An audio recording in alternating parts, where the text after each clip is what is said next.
We were locked in our classroom for days. I now know the horrifying truth about human nature. Day 1. We had just opened our textbooks to chapter 8 when the alarms blared overhead. A red strobing light spun by the door as metal slats slid down the wall to seal us in. The others started to stir and panic at their desks. Now, class, I'm sure everything is fine. Probably just a drill. Mr. Jonas held up his hands in an attempt to soothe the crowd. Just as he was about to open his mouth, Evie came over the intercom. Level 3 contagion located in the south quadrant of campus. Lockdown protocol is now in effect. Isolation protocol is now in effect. Oh no. The teacher suddenly looked pale and a little panicked himself.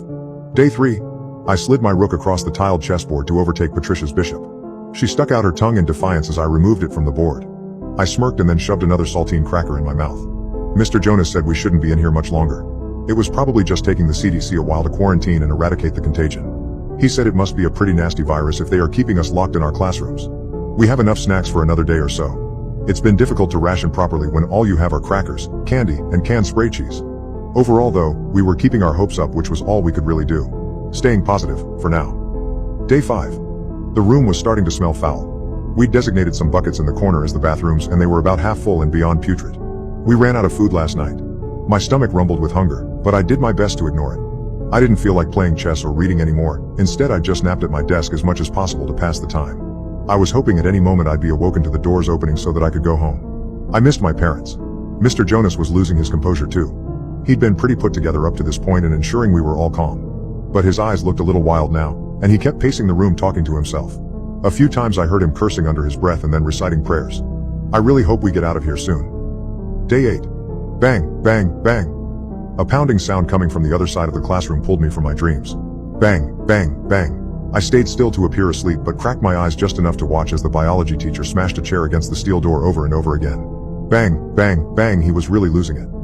Let us out of here, Mr. Jonas screamed as he tossed the chair to the side. I cannot do that, sir. A level 3 contagion has been detected. I have sealed off the affected area, but you must stay isolated for your safety. The robotic voice hummed over the speakers. He screeched profanities at the camera in the corner of the ceiling. Some of the other boys were becoming aggressive as well. There had been some fights the last couple of mornings. Also some hands going where they shouldn't be going, back behind the fake plants and lab equipment. It seemed as if we were slowly devolving. Becoming an enclosure of chimpanzees, like one you'd see at the zoo but only hungrier. We needed out, or something terrible was going to happen. Day 10. We'd been on a diet of tap water for the past 5 days. I felt dizzy every time I stood from my desk. The room would spin and I'd almost black out. I kept my footing by sheer force of willpower. I had this irrational fear that if I passed out, I'd be eaten by my classmates, like a pack of hyenas on a gazelle, feasting on my intestines as they spilled across the tiled floor. It sounded crazy if I said it out loud, but when I looked around the room and saw all the hungry faces, I didn't think the idea was too far-fetched after all.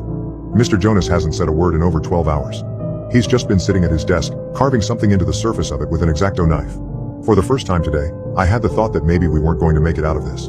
Maybe we were all going to die in this classroom. I hung my head and cried. Day 13. Mr. Jonas, stop, Micah cried. Don't you see, we have to do this, we need food. It's survival 101. When the pack is suffering and food is scarce, they turn on their weakest member. It's simple biology, survival of the fittest. Mr. Jonas had his hands around Trevor's neck, squeezing so hard that the boy's eyes were about to pop from his skull. Trevor struggled beneath him, but he was frail and terribly small for his age.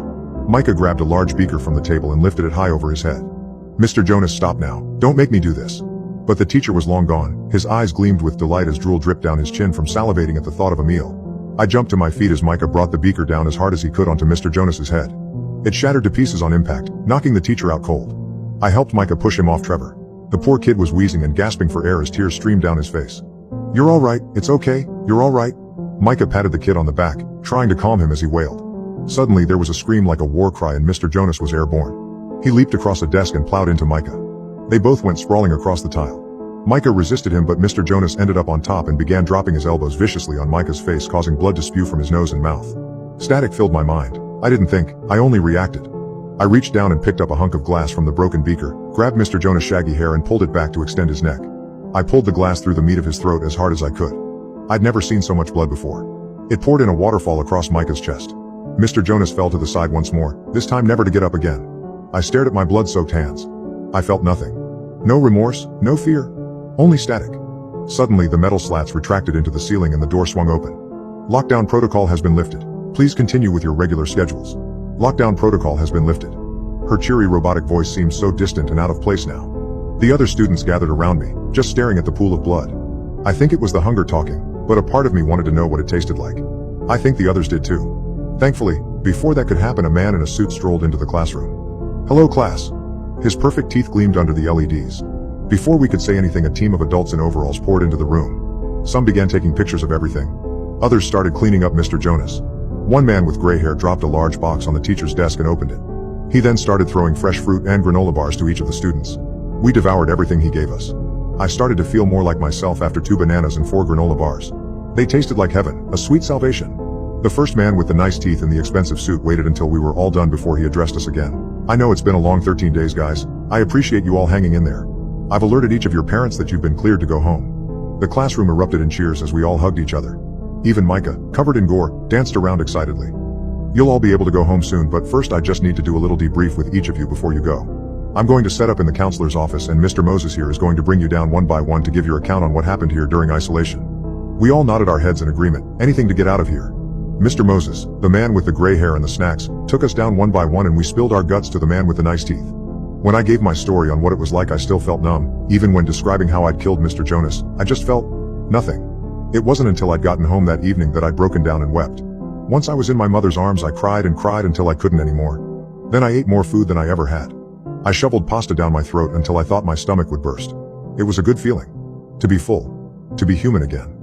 Years later, while I was at university, a whistleblower had leaked that what we'd endured at the school was a government cover-up for a top-secret experiment. There had been no virus, no contagion. It began as an experiment to test the artificial intelligence system they had at the school. But then it morphed into a social experiment to see how long we would last before someone was murdered or severely harmed. To test the boundaries of civility and moral character under immense pressure. Just in case there was a real issue with the code and the AI, and this scenario became a reality elsewhere. When I'd killed Mr. Jonas, it had ended the experiment. The news had made me sick to my stomach. I was angry and disgusted for weeks. I was okay with it now, though. You see, Trevor may have been small, the weakest member of the Pride perhaps, but he was also a genius. With his hacking expertise, we were able to locate Mr. Niceteeth and Mr. Moses. It's been 6 days so far, and every time they scream and hit the door with a chair, I just can't help but smile. It's a little experiment a few of us are conducting. It'll end when someone is murdered or severely injured. Maybe,